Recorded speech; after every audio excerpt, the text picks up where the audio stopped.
It's day 43 of 118 days with the Tudors, and today we're thinking about 1527.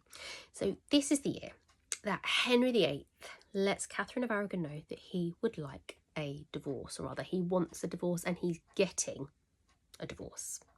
Now, firstly, I know we generally argue that the term annulment should be used, but actually divorce meant something slightly different then. So divorce or annulment is fine. Also, this kind of period of him getting what he wants is often split. Look, I can see him right behind me here. Henry getting what he wants is often split into three sort of periods of time. The first one being 1527 to 1529, so that will be us for the next few days. And this is also the period when we see the downfall of Cardinal Wolsey. Are we sorry about that? Not sure. So, in around May, Catherine is already aware, really, of what's going on. She's not daft. Henry has been writing to Anne Boleyn. We know from yesterday's video he is pursuing her. She's being quite reluctant, but he is pursuing her.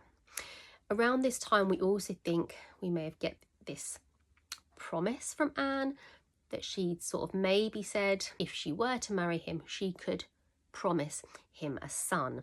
And this is where I have a video on this, let me know if you want tagging.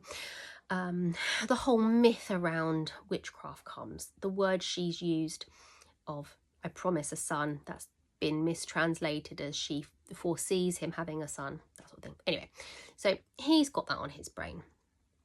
In the June, he finally tells Catherine face to face, we are separating. She says no. He's furious. He didn't get what he wants. She immediately sends off word to her nephew, who is Charles the Holy Roman Emperor, so a very important person in Europe. He has also at this time just sacked Rome, and he has the Pope as his prisoner. So obviously, regardless of what the Pope might think, he's not really even able right now to give Henry what he wants, because he's literally being held prisoner by Catherine's nephew. So that's one issue.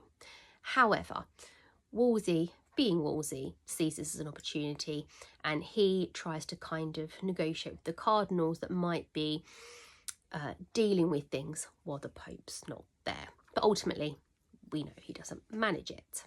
Now, Henry fancies himself as a bit of theologian. So between him and the thinkers around him, they are using as their basis for this annulment divorce a piece of scripture from Leviticus. Now, this says that you cannot lay with your brother's widow. So he is suggesting that he was never allowed to marry her in the first place. It goes against God, so therefore the marriage isn't legal, and he never actually got married in 1509. It didn't happen.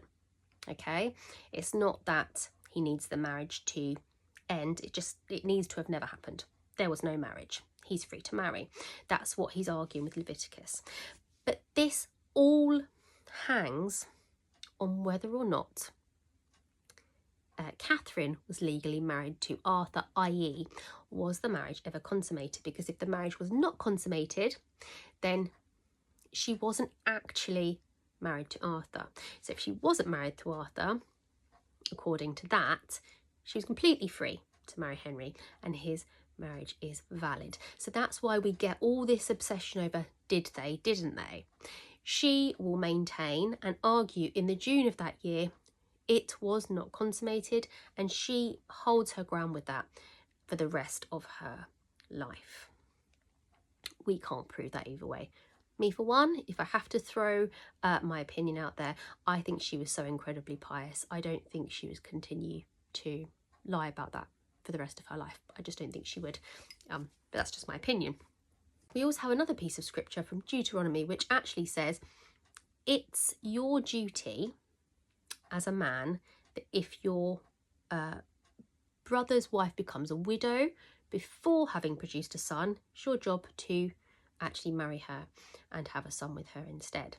So you've got that going against his argument. Now, while all this is going on, life at court is just sort of carrying on. Anne Boleyn is still in court. She's still one of Catherine's her ladies, and apparently this time they were still, there's at least one case of them sitting around playing cards together, which must just been the most bizarre, you know, scenario. And I'd love to have been on a fly on the wall in that room there. So that's 1527. Henry said, "This is what I want." Catherine said, "No chance." So they're at a bit of an impasse, and he's trying to get Wolsey to fix it for him. So I will see you tomorrow when we will talk about 1528, and we will see how it is all going. See you then.